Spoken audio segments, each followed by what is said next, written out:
And we are back. Greetings, salutations, Jambo, hola, and so on.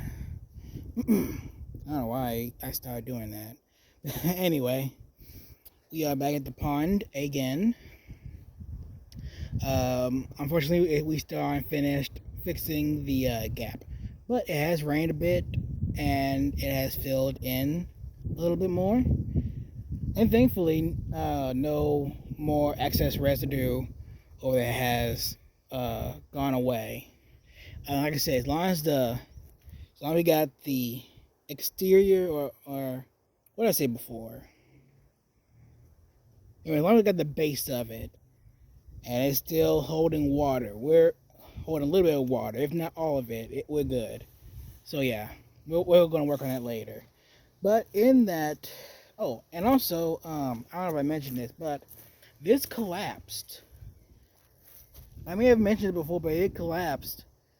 And this is both actually more of a good thing, I guess. We don't have such a big hole down there. So, yeah, it's keeping most of the water at bay. But we still got water coming through the cracks, so there's that.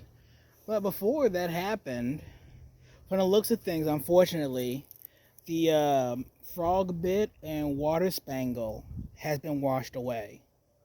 From the looks of things, I can't really tell.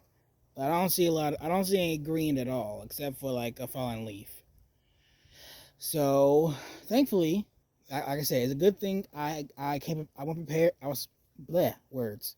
It's a good thing I was prepared, and instead of putting all the water spangle and frog bit in, I have it stored away.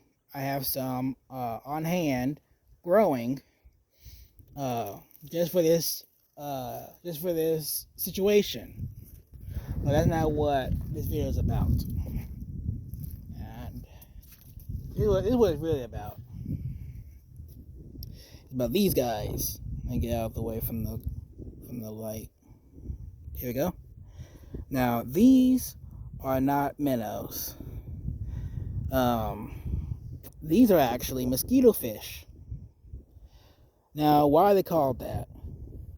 Well, they're called mosquito fish because, as the name suggests, they eat mosquitoes, but more preferably the mosquito babies or larvae, you may say.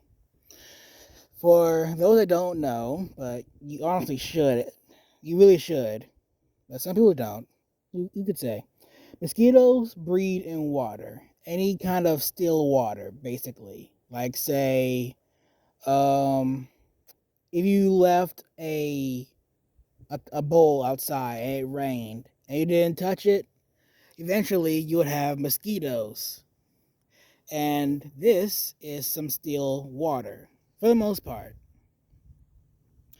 So naturally, it's the perfect breeding ground for mosquitoes.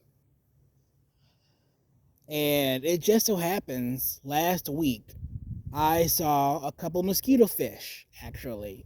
Mosquito fish. I saw a couple of mosquito larvae in this water. And I knew if I didn't do something about it, then we'll be up to our ears in mosquitoes by summer. So we're going. I said before we are going to do the shrimp first. Well, I don't have any shrimp. I might order some in Monday. Well, yeah, I'll probably order at least one species in Monday. I'm going to get several species of shrimp for the color and variety and such. Uh, anyway, we're gonna start with these guys first this time around, and we might have to hold off on the spangle and frog bit. Maybe I might just add some in just to see if it'll stay this time, since we got a little bit of blockage, so they may not wash away so easily. But we'll see. So, let's talk a little bit about these guys. Now, you may notice that they look awfully similar to guppies, except not that colorful. Well, That's because, like guppies, they share quite a few similarities. Not just about their size, but mosquito fish are live bearers. That means that instead of laying eggs, the females actually carry their young inside of them, just like any other mammal would when they carry their babies in their pregnancy. In fact, we humans do the same thing. And for those that didn't know, guppies are also live bearers. Now, the difference between them is, well, actually another similarity, but also a difference is both guppies and mosquito fish are in the same family, and I cannot pronounce the scientific name for the life of me. But basically, it just means live bearer. However, the difference between them is not just for mosquito fish, a lack of color, is that both mosquito fish and guppies are in two different genuses. And I might do a video about family genuses and species and other like that, but I need the right material and equipment in order to do so. So I'm not going to go too deep in on that. But let's just say that they're kind of distant relatives, basically. But another difference is guppies are more tropical fish. They need warm water. In fact, they can survive in 75 to 76 degrees up to 80 degrees Fahrenheit. Whereas mosquito fish, they can survive in temperatures as low as in the 30s. So these are cold water fish. And these are the kind of fish we need. And my camera is going in and out. But there you go, it's clear now. Anyway, these guys can survive in cold water. And it's a good thing too. It gets cold out here during winter. In fact, it's kind of chilly right now, and we're in March.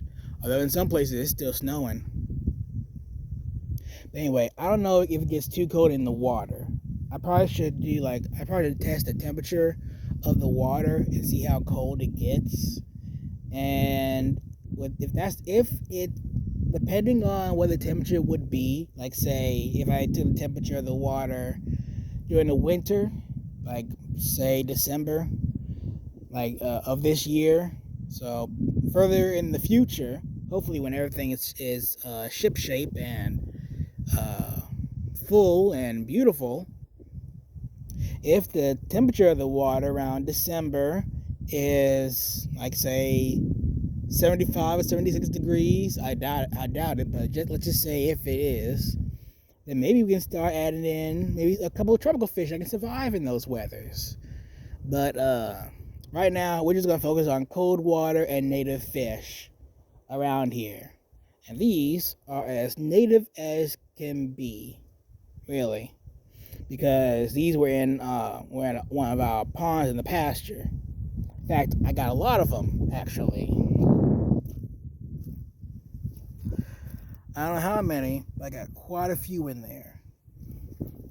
So I'm going to get a nice little breeding school in here. Like I said, we're going over a step, but since the mosquito fish are in the same family as guppies, and guppies seem to be since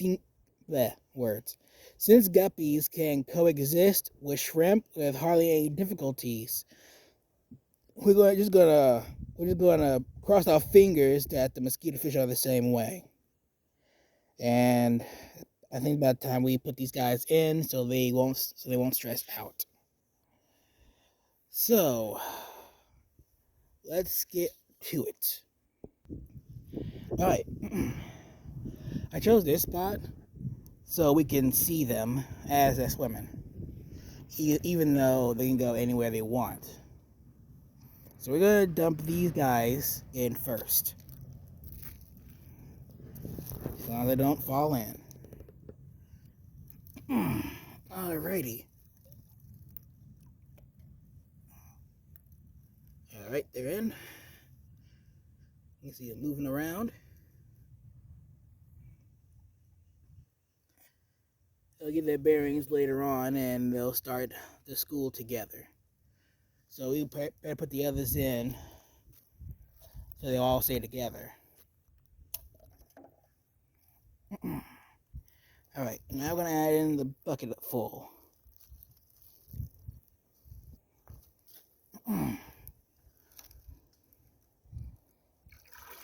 I caught quite a few, by the way, as you can see. And all of them? No, not completely. All right.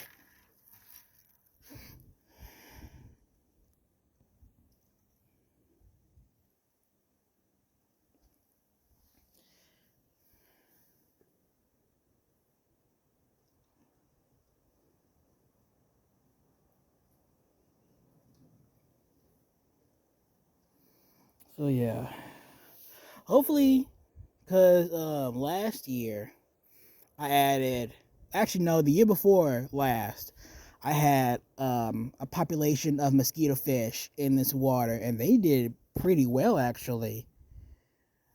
But unfortunately, the dam busted and washed away every living creature that was in here, including the, well, of course, the fish.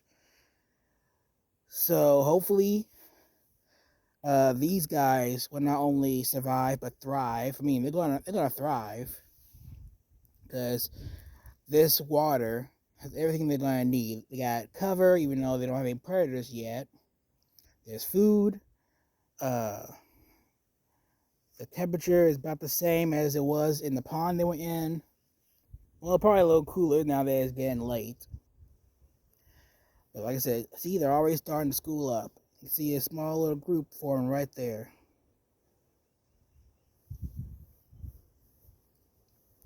Yeah, they seem to be doing good. So hopefully they'll breed well, they'll survive, they'll thrive, and hopefully they won't get washed away.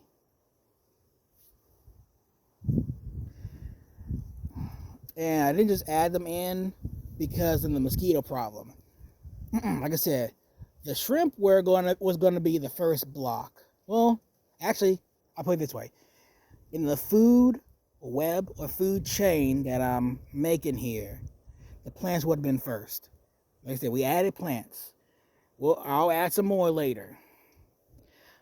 And then there are the plant eaters, like shrimp. And there are lots of other invertebrates in here that I have noticed when I come down. There are like other kinds of bug larvae and water bugs that have already made this place their home.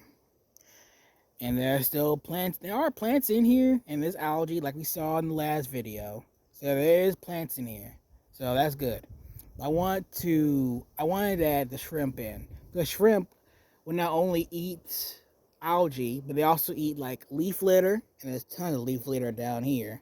But they also eat like fish poop, and eat lots of decaying things. So they're going to be a cleanup crew. They're also going to be like, they also will be food for other small creatures. Because I guess I did say that guppies coexist with shrimp for the most part. However, there have been cases where guppies might eat a shrimp here and there, but not all the time. Just the occasional shrimp, just a little nibble. So possibly the mosquito fish are the same way. Uh, so it may nibble on a shrimp. Then fish bigger than them would happily eat the shrimp. They have bigger fish, they eat them along with the shrimp, and so on and so on. That's what we're trying to do. And like I said, we went over one of those steps, but we're not gonna forget it. Hopefully, the next creature we add in would be the shrimp. Like I said, I'm gonna order a couple species. Well, I say a couple. The first species might be either the ghost shrimp or the cherry shrimp. I don't know which one I'm gonna choose yet. But that was gonna be next. They were gonna add.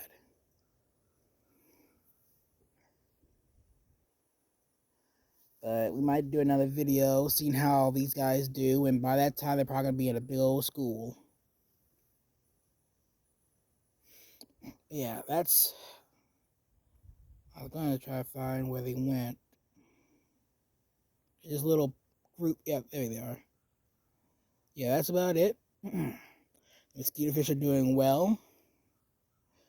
They're gonna be doing us a fair amount of good being in this pond before we're just swarming with mosquitoes. That's about it. Let's see if I can find any more little groups.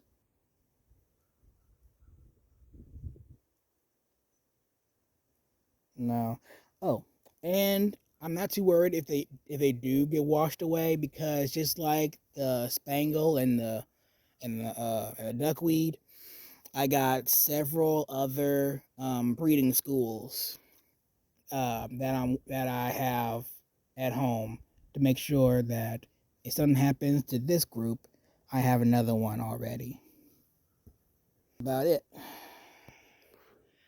So thank you for watching. Leave a like, subscribe if you wanna watch the if you wanna watch this pond become an amazing ecosystem, along with watching all my other animals and learning about creatures in this area in North America and further on. And I'll see you guys next time.